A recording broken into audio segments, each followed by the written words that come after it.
hinihiling ko na tayo tumayo at damhin ang presensya ng ating Panginoon. Richelle, pangunahan mong panalangin. Amen. Magandang umaga, klase! Bago kayo umupo ay tiyaking maayos at malinis ang inyong mga upuan at siguraduhin walang kalat sa silong nito. Kalihim, sino ang lumiban sa araw na ito? Wala? Mabuti kung ganon. Nung nakarang araw, klase, natalakay natin ang tungkol sa kwentong Niyebeng Itim. Sino ang nais makapaglahad muli ng ating naging talakayan?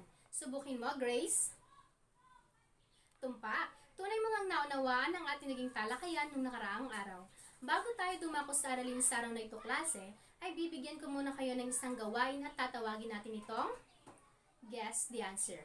Ngunit bago ang lahat, ay papangkatin ko muna kayo sa dalawang grupo. Simulang pagbibilang, Ruby Jane. Kung gayon, ang unang grupo ay mananatili sa kanang bahagi ng ating silid-aralan at ang ikalawang grupo ay mananatili sa kaliwang bahagi ng ating silid-aralan. Maaari na kayong pumunta sa inyong mga kagrupo, klase. Okay, makinig na mabuti sa aking panuto. Ang bawat grupo ay kailangang magtalaga ng tig-5 miyembro na siyang manlalaro. At ang bawat manlalaro, klase, ay kailangang makinig ng mabuti sa bawat katanungan upang masagot ito ng tama at wasto. Paunahan lamang, klase, sa pagpindot sa ating bell at kung sino ang nauna ay siyang may karapatan na magsalita o magsabi ng tamang sagot. Bawat tamang sagot ay may kalakip na 1 puntos. Okay ba? At kung sino, klase, ang may pinakamaraming puntos ay siyang mananalo. Maaari nang pumaharap ang mga manlalaro para sa unang katanungan. Ito ay pangunahing transaksyon sa pagitan ng mamimili kung saan ang pera ay pinagpapalit sa kalakal o serbisyo. Anong yung sagot? Okay, naunang-unang grupo, ang sagot niyo ay pagbebenta. Tama. 1 puntos para sa unang grupo. Para sa ikalawang katanungan, ang salitang ito ay maaaring tumukoy sa mga individual na bumibili o gumagamit ng mga produkto o serbisyo. Anong yung sagot? Okay, naunang-unang grupo, ang sagot nyo ay mamimili. Tama. 1 puntos muli para sa unang grupo. Para sa ikatlong katanungan, ito ay maaaring kinalalabasan ng isang bagay na hinahangad at gustong makamtan at mangamitiin mo sa buhay. Anong yung sagot? Okay, ikalawang grupo, ang sagot nyo ay tagumpay, tumpak. 1 puntos para sa ikalawang grupo. Para naman sa ikaapat na katanungan, ang lugar kung saan nagaganap ang kalakalan, pamimili ng produkto at serbisyo. Dito nagaganap ang interaksyon sa pagitan ng mamimili at nagtitinda. Anong yung sagot? Ikalawang grupo, ang sagot nyo ay pamilihan. Magaling! 1 puntos muli para sa ikalawang grupo. Para sa panghuling katanungan, makinig ng mabuti para sa susunod na manlalaro. Ito ay bayad o natatanggap ng isang manggagawa matapos ang isang trabaho o gawain. Ito ay kadalasang nasa anyong salapi. Anong yung sagot? Ikalawang grupo, ang sagot nyo ay kita, tumpak. 1 puntos muli para sa ikalawang grupo. Kung kaya naman, klase, ang nagwagi ay ang ikalawang grupo sapagkat nakakuha sila ng 3 puntos. Palakpakan ninyo ang inyong mga sarili. Kung gayon ay maaari na kayong pumunta sa inyong mga upuan. Batay sa inyong mga katatapos lamang na gawain, klase, ano ang inyong napansin? Subukin mo, Rashila. Tumpak, ngayong araw nga, klase, ay ating aalamin ng maikling kwentong Nagmamadalang Maynila ni Serafin Ginegundo. Ngunit bago tayo magpatuloy, klase, ay nais kong ibigay ninyo ang kasing kahulugan ng mga salitang nasalungguhitan sa loob ng ating pangungusap. At upang maibigay nyo ito, klase, kailangan nyo lamang punan ang mga nawawalang letra dito. Okay ba? Okay, para sa unang pangungusap, maaari mo bang basahin, Rona? Maraming salamat. At ano naman klaseng kasing kahulugan ng salitang nanaog? Subukin mo, Bea. Magaling, bigyan natin siya ng 2 bagsak. Ang kasing kahulugan ng klase ng salitang nanaog ay bumaba. Ngayon, maaari mo bang gamitin sa mangungusap ang salitang bumaba, Gigi? Magaling, bigyan natin siya ng 2 bagsak. Para naman, klase, sa ikalawang pangungusap, maaari mo bang basahin at ibigay kasing kahulugan ng salitang nasalungguhitan, Ginoong Zalun?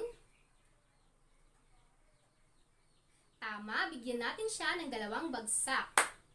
Ang kasing kahulugan ng klase ng salitang humahangos ay humihingal. Ngayon, maaari mo bang gamitin ang salitang humihingal sa pangungusap, Ginoong Dominador? Tama, bigyan natin siya ng 2 bagsak. Para naman klase sa ikatlong pangungusap, maaari mo bang basahin at ibigay kasing kahulugan ng salitang nasa lungguhitan na Binibining Marjorie? Magaling, bigyan natin siya ng 2 bagsak. Ang kasing kahulugan ng klase ng salitang tinatahak ay dinaanan. Ngayon, gamitin mo naman sa pangungusap ang salitang dinaanan, Binibining Joy. Mahusay, bigyan natin siya ng 2 bagsak. Para naman klase sa ika-4 na pangungusap, maaari mo bang basahin at ibigay kasing kahulugan ng salitang nasa lungguhitan, Binibining Marites? Tama, bigyan natin siya ng 2 bagsak. Ang kasing kahulugan ng klase ng salitang kinasusuklaman ay kinamumuhian. Sa pagkakataong ito klase, maaari mo bang gamitin ang salitang kinamumuhian sa pangungusap? Kit? Magaling, bigyan natin siya ng 2 bagsak. Para naman klase sa panghuling pangungusap, maaari mo bang basahin at ibigay kasing kahulugan nito, Luis? Tumpak, bigyan natin siya ng 2 bagsak. Ang kasing kahulugan ng klase ng salitang nasa lungguhitan na alumana ay pansin. Ngayon, gamitin mo naman sa pangungusap ang salitang pansin na Ginoong Ronald. Mahusay, bigyan natin siya ng 2 bagsak. Sa pagkakataong ito klase, maaari nyo bang basahin ng sabay-sabay? Nanaog, bumaba, humahangos, humihingal, tinatahak, dinaanan, kinasusuklaman, kinamumuhian, alumana at pansin. At naibigay nyo ang klase ang kasing kahulugan ng salitang nasa lungguhitan sa loob ng ating pangungusap. Okay ba? Maliwanag ba? Okay, kung gayong klase sa pagkakataong ito, magkakaroon muli kayo ng isang gawain sapagkat binigay ko na sa inyo ang kwentong Nagmamadali ng Maynila noong nakaraang araw upang inyong basahin, tama ba? Okay, at dahil dyan, manatili kayo sa dati nyong mga kagrupo dahil magkakaroon muli kayo ng isang gawain at inyo lamang klase pagsusunod-sunurin ang mga pangyayari sa loob ng kwento gamit ang ating cyclical chart. Yan klase, depende sa inyo kung ilang kahon ang inyong ilalagay basta't naroon ang pagkasunod-sunod ng mga pangyayari. Mayroon lamang kayo klase 5 minuto para gawin ito at kapag tumunog ng ating bell ay hudyat na para ipaskil nyo sa pisara ang inyong mga naging gawain. Maliwanag ba? Kung gayon, narito ang inyong panulat at karatulina.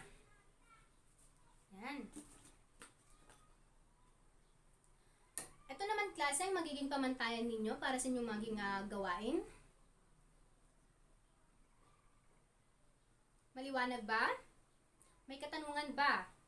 Kung wala na, ang inyong 5 minuto ay magsisimula na.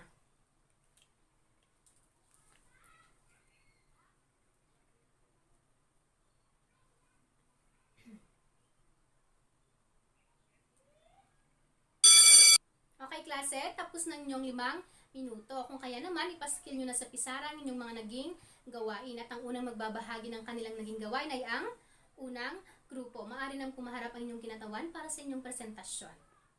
Makinig na mabuti klase, okay?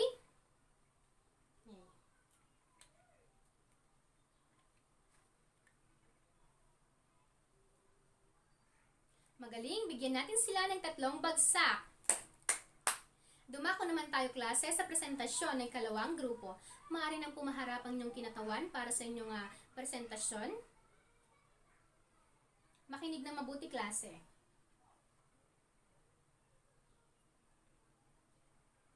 Mahusay, bigyan natin sila ng 3 bagsak. Tunan nyo ang klase na unawaan ang mga pangyayari sa loob ng kwento sapagkat matagumpay nyo itong napagsusunod-sunod. Okay ba? Kung gayon ay maaari na kayong bumalik sa inyong mga upuan. At ngayon klase ay meron muli akong inhandang isang kahon na naglalaman ng iba't ibang mga gamit sa loob nito. At ang mga gamit na ito klase ay may kalakip na pangalan ng bawat isa sa inyo. Bibigyan ko rin kayo ng tagisang 20 pesos bilang inyong kabayaran sa inyong bibilihin o pipiliing gamit sa ating kahon. Maliwanag ba? Kung gayon ay magsisimula na tayo. Para sa aking unang katanungan, ano ang paksa o tungkol saan ang kwento? Kukuha na ko ng gamit at ang nakuha ko ay stabilo at ang may kalakip na pangalan ay si Ginoong Aldrey. Ginoong Aldrey, ano ang paksa o tungkol sa anong kwento? Magaling, bigyan natin siya ng 2 bagsak. Ito nga klase ay tungkol sa lalaking nagtitinda o nagbebenta ng iba't ibang mga gamit. Okay? Maliban sa sagot ni Ginoong Aldrey, anong paksa o tungkol sa anong kwento? Ginoong Aldrey, maaari ka nang kumuha ng gamit sa ating kahon at iwan mo na lang iyong bayad sa ating mesa. At ang napili mo ay si Mark. Mark, anong iyong sagot? Mahusay, bigyan natin siya ng 2 bagsak. Ito nga klase ang pagkakaroon ng pag-asa at pagtitiwala sa sarili. Ngayon klase, sa inyong palagay, bakit naisulat ni Serafin Genegundo ang kanyang akdang Nagmamadali ang Maynila? Mark, maaari ka nang kumuha ng gamit sa ating kahon at iwan mo na lang ang bayad sa ating mesa. At ang may kalakip na pangalan ay si Nicole. Anong yung sagot, Nicole? Mahusay, bigyan natin siya ng 2 bagsak. Marahil nga klase, kaya niya naisulat ang kanyang akdang Nagmamadali ang Maynila ay dahil sa kanyang nakikita o nasasaksihan sa lipunang kanyang kinagagalawan. Kung gayon klase, ay naniniwala ba kayo na sa pagsulat ng kanyang akda ay base sa kanyang karanasan o nakita sa kanyang lipunan? Luis ay Nicole, maaari ka nang kumuha ng gamit sa ating kahon at ilagay mo na lang ang iyong bayad sa ating mesa. At ang sasagot ay si Beverly, anong iyong sagot? Magaling, bigyan natin siya ng 2 bagsak.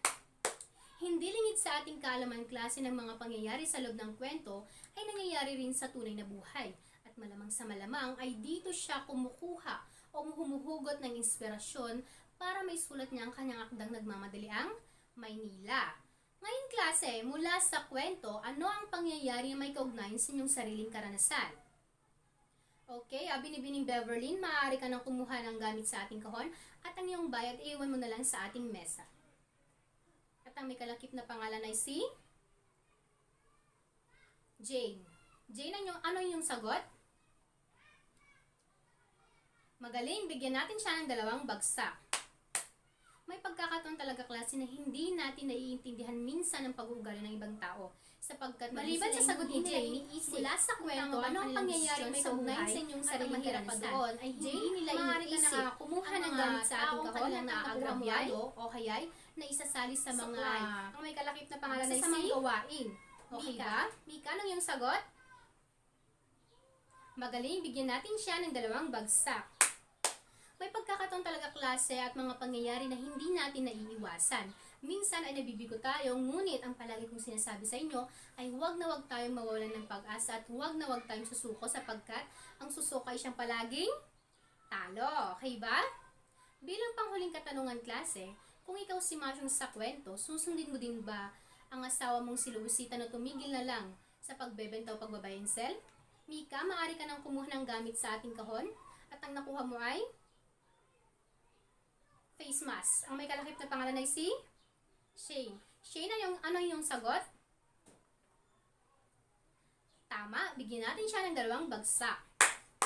Napakahalaga talaga ang paulit-ulit kong sinasabi na huwag tayong mawalan ng pag-asa at pagtitiwala sa sarili. Sabi nga nila, kung meron kang itinanim, tiyak, meron kang aanihin. Maliwanag ba?